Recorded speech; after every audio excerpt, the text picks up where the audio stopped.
ભરૂચમાંથી કે જ્યાં અંકલેશ્વરમાં રોજગારી માટે યુવાનોની પડાપડી મુદ્દે રાજકારણ ગરમાયું છે। કોંગ્રેસે ભાજપ સરકાર પર નિશાન સાધ્યું, ભાજપે પલટવાર કર્યો।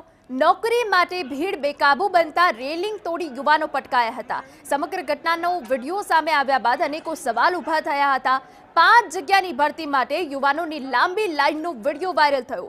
ખાનગી કંપનીની 5 પોસ્ટ માટે હતા વોક ઇન ઇન્ટરવ્યુ। 5 પોસ્ટ માટે 4050 અરજદારો ઇન્ટરવ્યુ માટે ઉમટી પડ્યા હતા। 3034 પુરુષ તો 1016 મહિલા અરજદારો ઇન્ટરવ્યુ માટે આવ્યા હતા।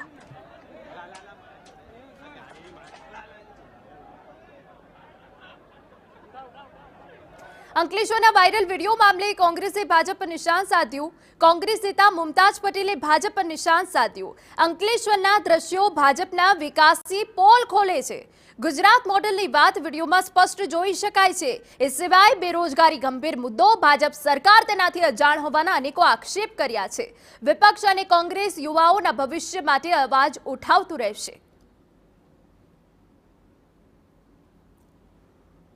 लोकसभा चुनाव में बेरोजगारी और खास करके स्थानिक रोजगार बहुत ज्यादा सुर्खियों में रहा है और इसी के बीच जिस वायरल क्लिप की मैं बात कर रही हूँ, भरूच जिले के अंकलेश्वर में एक निजी कंपनी के इंटरव्यू के दौरान युवाओं में मची भगदड़, इतनी भगदड़ कि होटल का जो रेलिंग है वो टूट गया, लोग गिर रहे थे, बिखर रहे थे। अंकलेश्वर को कांग्रेस ने एशिया का सबसे बड़ा GIDC बनाया था और आज भरूच जिले में हजारों कंपनियां होने के बावजूद हमारे स्थानिक लोगों को नौकरियां नहीं मिल रही हैं, लोग परेशान हैं, बेरोजगार हैं। અંકલેશ્વરના વાયરલ વિડીયો પર ભાજપનો કોંગ્રેસ પર પલટવાર। ગુજરાતને બદનામ કરવાના થઈ રહ્યા છે પ્રયાસ। ગુજરાતની કોઈ પણ વાતને નકારાત્મક બનાવવી તે કોંગ્રેસની માનસિકતા હોવાની વાત કહી। વોક ઇન ઇન્ટરવ્યુ માટે જે જાહેરાત પ્રસિદ્ધ કરવામાં આવી હતી તેમાં જ લખ્યું કે તેઓને અનુભવી ઉમેદવારોની જરૂર છે। આ વાતનો અર્થ એ થાય કે ઇન્ટરવ્યુ આપવા આવેલા ઉમેદવારો અનુભવી છે અને તેઓ બીજે ક્યાંય નોકરી કરી રહ્યા છે। જો તેઓ નોકરી કરી રહ્યા હોય તો બેરોજગાર હોવાનો પ્રશ્ન જ નથી ઉદ્ભવતો।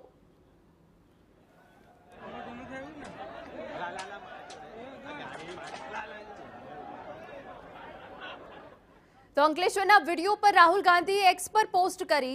બેરોજગારીના મુદ્દા પર રાહુલે ભાજપ સરકાર પર નિશાન સાધ્યું। બેરોજગારીની બીમારી ભારતમાં મહામારીનું રૂપ લઈ ચૂકી છે। ભાજપ શાસિત રાજ્ય આ બીમારીનું એપિસેન્ટર બની ગયા છે।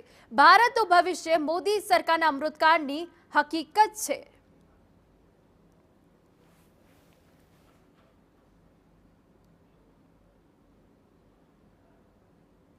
અંકલેશ્વરમાં ખાનગી કંપનીમાં ઇન્ટરવ્યુમાં થયેલ અફરાતફરીના મામલે સાંસદ મનસુખ વસાવાનું નિવેદન સામે આવ્યું। કંપનીની ભૂલના કારણે અફરાતફરી સર્જાઈ હોવાનું નિવેદન આપ્યું છે।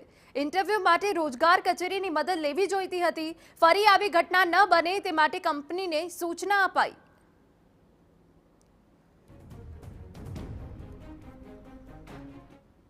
જે દ્રશ્યો સામે આવ્યા છે એ 9 જુલાઈના રોજના છે અને આ 5 જગ્યાઓની ખાનગી નોકરી માટે હજારો યુવાનો અહીં આશા લઈને આવી જાય છે। એ જ બતાવે છે કે ગુજરાતમાં કેટલા મોટા પ્રમાણમાં બેરોજગારી છે।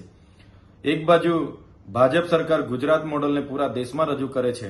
છેલ્લા 30 વર્ષથી ગુજરાતમાં ભાજપની સરકાર છે, છતાં ભાજપ સરકાર ગુજરાતના શિક્ષિત યુવાનોને રોજગારી આપવામાં સદંતર નિષ્ફળ નીવડેલી છે। ત્યારે આજે ગુજરાત મોડલ એ બેરોજગારીનું મોડલ છે અને જે શિક્ષિત યુવાનો સાથે અન્યાય થઈ રહ્યો છે।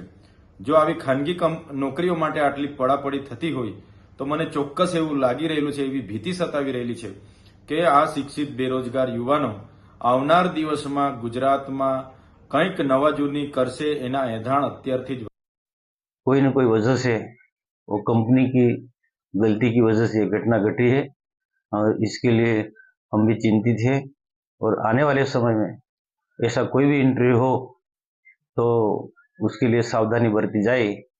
इसके लिए हम पूरे सावधानी रखने का सूचना हमने भी दे दिया है। ખાનગી કંપનીના ઓપન ઇન્ટરવ્યુમાં અફરાતફરીના મુદ્દે જિલ્લા રોજગાર અધિકારીએ પત્ર બહાર પાડી પ્રતિક્રિયા આપી।